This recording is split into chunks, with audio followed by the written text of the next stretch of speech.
Hi, welcome to the Andrew Buckle book review of Epic Collection The Mighty Thor. This is Volume 7, Ulik Unchained, Conway and John Buscema, of course other artists as well. 512 pages. This book came out in December 2021. It's Volume 7, and you can see there 1973 to 75. And you can see it includes Thor 217 to 241, as well as Marvel Premiere number 26. Also includes a few extras as well in the bonus selection. So let's just go through it. And you can see there's a lot of great stories in this. The Black Stars. You've got here the Destroyer, Galactus, Ego, Absorbing Man. You've got the Gods of Egypt and much, much more. I think it's just great. Great little stories. Why they went for that title, I do not know. Hercules appears all the way through the book. I think they should have gone for Hercules Enraged or something like that. Makes very little sense why they go for these titles. Ulik's story, about 2 stories, that's it. And that would have made a much more, because it's not very, I mean, I suppose it's fine, but that would have made a dramatic cover. And you can see all the details of the various inkers, colourists, letters, everyone there. And then the stories themselves. You can see there, that goes from November 1973. Now, I bought quite a few of these when they came out, but I didn't buy them particularly in order, nor did I get everyone, so there's a few gaps in the stories that I've known. So it's really nice to pick them up and read them through this.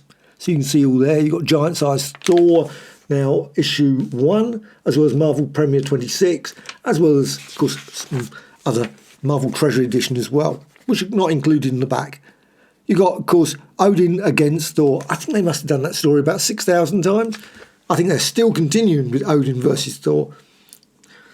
Always the way, but still, there's always a good storyline. Now, he's got quite a bit of a temper, old Odin. He seems to, well, as well as, of course, Thor does. They're always at it, always battling away.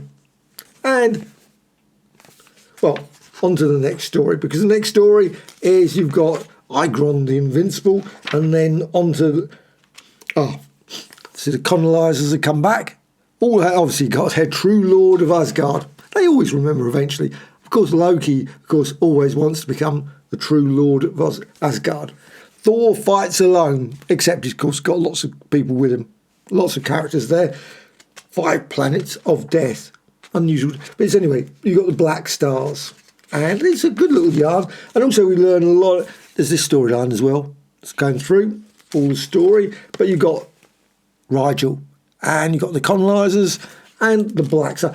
The Black Star story is quite good. And there's always these ones where they escalate the story up to that, these massively powerful beings. And it's well done. But it's just odd the way it ends.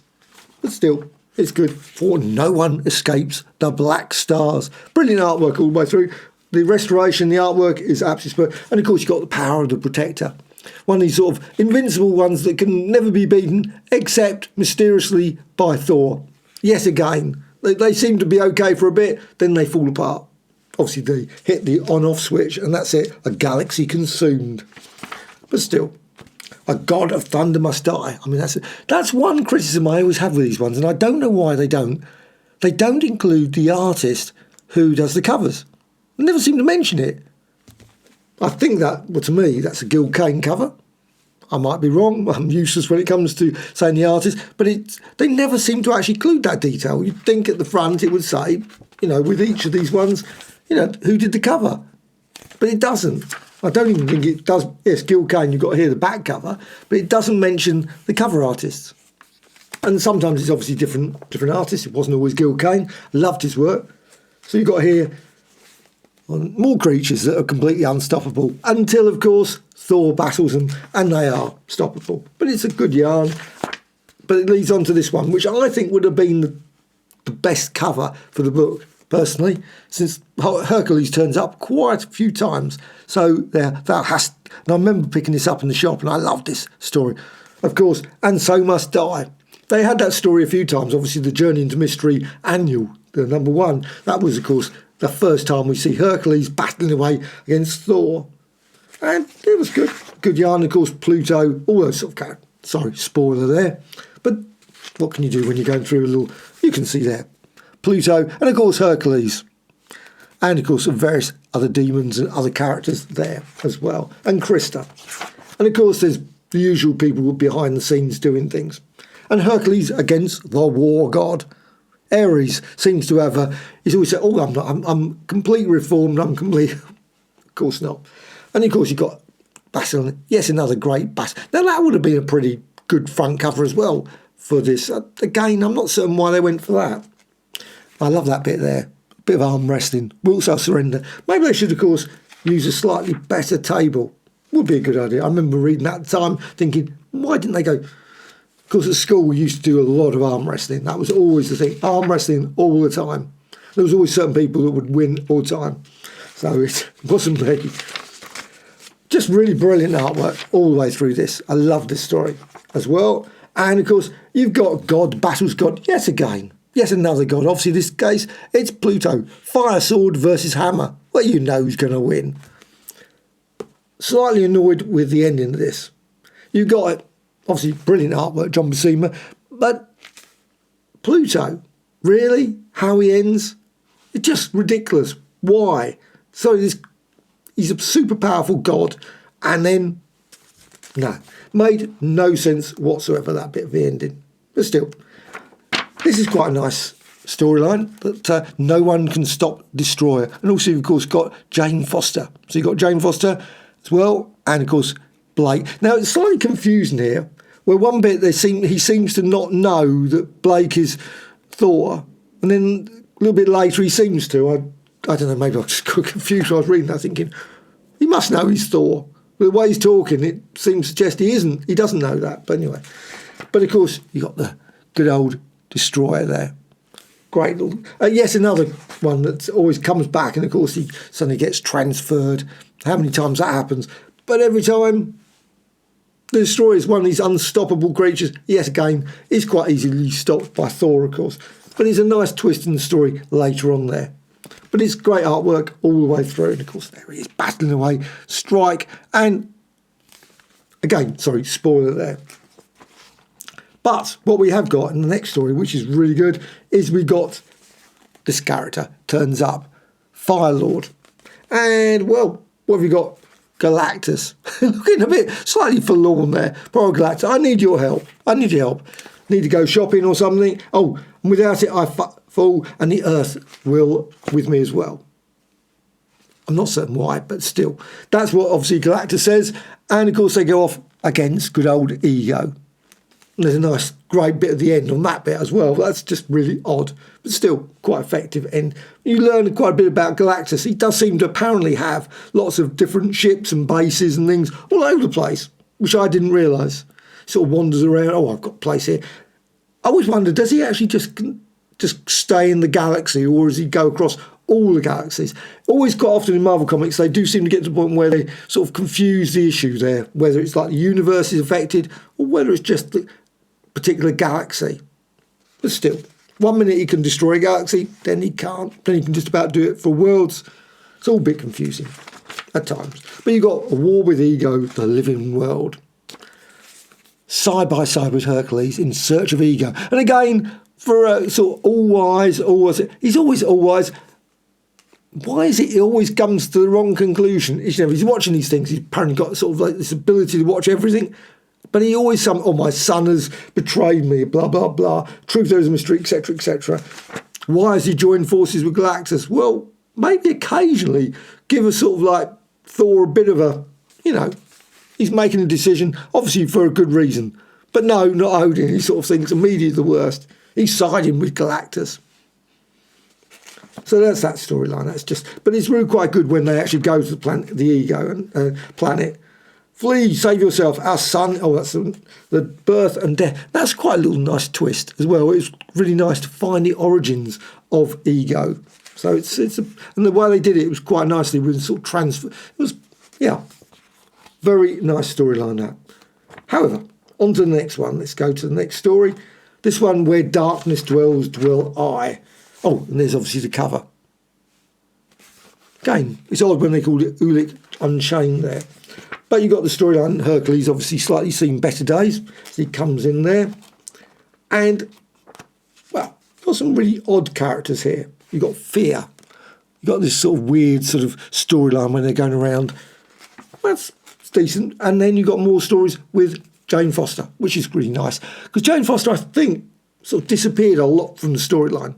And then suddenly, obviously, now she's back in the story. And there's a nice bit with some of the other characters as well. Don't want to say everything, but there's Firelord. Now, this is quite one because good old Loki. And the thing is good about it, and I must admit, I didn't read the story when it came out. Can't remember reading it anyway. It was a continuation of one of my favourite stories, and I didn't realise that until we were actually guessing it, and that's the Avengers Defenders War. And that was quite nice. It was a good little yarn, sort of continues on, and you've got here Thor battling against Loki. And that's a good little tale. I love the bit where they got the bridge, and of course, Loki's men are not falling, and of course, typical, he goes, as he's mad god laughing, as you do, of course. And then you've got this story, Camo Tharn, who lurks beyond the labyrinth. And the Absorbing Man. I've always liked the Absorbing Man, but I always wondered why he's still got his powers, because Loki obviously gave him powers, but he still seems to have got them permanently. And it is odd, but he's always coming back. Why he doesn't choose someone other than Thor? Why is it his natural... That's often the case, of course, with all villains, of course. They always seem to have the same character. It doesn't go up against Spider-Man. Now, I suppose if he was covered with Spider-Man's webs, then he would obviously turn into Spider-Man's... that sort of thing.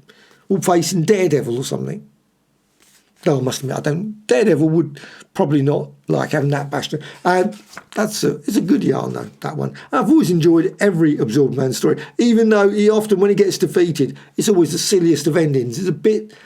I don't know, it's a bit like the character with Superman where they have to say the name in reverse kind of thing. Virtually every time there's always that twist at the end. You think by now the Absorbing Man, like Sandman, that's it, probably best example. Sandman has the same problem. You know, he's always got all these great powers, and yet he's always defeated by the most simplest of means. And you think, just odd. But it is nice, the romance again, like I say, Jane Foster all the way through it. But you've also got, I say, Ulik. I've never been a fan of the Trolls / Ulik story. Never seen the point. But there's this story, which is quite good. The Odin story, where he obviously hasn't got his amnesiac. He doesn't remember that he's... so that's quite... But of course, all the time, he's like using his super strength. Not that anyone in that town or village thinks it's a bit strange that a guy can throw a car around every once in a while, or anyone runs against him, he sort of swats them away. And they're all still plotting to get rid of him. Why? But still. So you got this. 2 stories with Ulik. Good old Ulik. I did like the bit where they got the character here, this guy, rushing up to him, asking about, can you come and speak at the university? Sort of, because of course that's the sort of thing you would probably imagine. If you're obviously a specialist in Greek mythology, you'd come up and say, you know, could you maybe tell me a bit about all the various things? What about all the plays that were written? Could you maybe describe all the plays of Sophocles and Euripides and those sort of things? Because he probably would have known them. Maybe they've still got them stored in Olympus. Who knows? Yeah, obviously, they didn't throw them away, I assume. So you think they might be... That would spoil the story, wouldn't it? But then we're on to Egypt. Instead of Greek, we got on to Egypt. And there's a lot of these high-impact stories. But the thing is, we actually find out a bit more about Odin, where he's sort of like the length of his life, sort of about his origins and that sort of thing, which is quite unusual. But done well. Well, let's just go off there. Now, for some weird reason, they included this, but they didn't include anything else. Of course, the stories it got here says here, giant size Thor #1, obviously covered by Ulik Unchained. At least they mentioned the cover there. They could put that in all of them. Put the cover down the bottom, who it's by.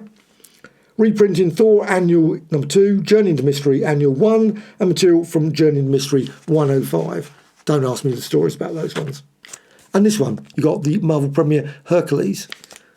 Now, I don't know if they've ever reprinted. There was another Hercules one, and it's probably been reprinted since, but there was a Hercules one in Marvel Tales, something like that. There was just a one-off story where it was like the Avengers and Hercules, and they've never done that. Maybe there's a Hercules. Is there a complete collection of Hercules? So they could do that. Maybe, of course, they could include all the various stories where he appears with Thor, as well as the ones with Avengers. So you got there a man god Unchained. I remember picking that up when it came out. Marvel premiere, and of course you got this guy who did turn up in the Avengers stories, issue 50, I think, 49, something like that. But Zeus and all those sort of characters. And then we got the Marvel Treasury. I love that one. That's number 3. Don't know why I always keep thinking it's 4, but that's Conan one. And you've got the back cover, and you've also got lovely the pin up there. Now that's about it for the extras. There's not actually that much. You've got here the art, obviously the artwork there, and you've also got this. Why they don't include other sort of ones, pages of those? Because they've got that one there, Thor versus Hercules. But it would be nice if they included a few more of those sort of adverts. But they don't. But there's no inked pages here, which is very odd. Most of these epic collections often have that. But still, I thoroughly enjoyed this one. It's a really, really good collection. Epic collection, I say volume 7. And I've got volume 8 coming fairly soon. Though I think that's a slightly thinner version. So, and then I'm looking forward to, of course, I think volume 9 is coming fairly soon as well. So I've got the omnibus editions for most of them. But I've got the ones that I haven't got the omnibuses for, I've gone for epics. And I probably will continue now with just going with epics. I think I don't want to keep swapping back and forth because they don't overlap particularly well. So you end up with some stories in one. And so I'm just going to go with these. But there's still, I really love the epics. They're easy to read, easy to pick up, and great, great stories. And I absolutely loved all that. So, epic collection, The Mighty Thor, Ulik Unchained.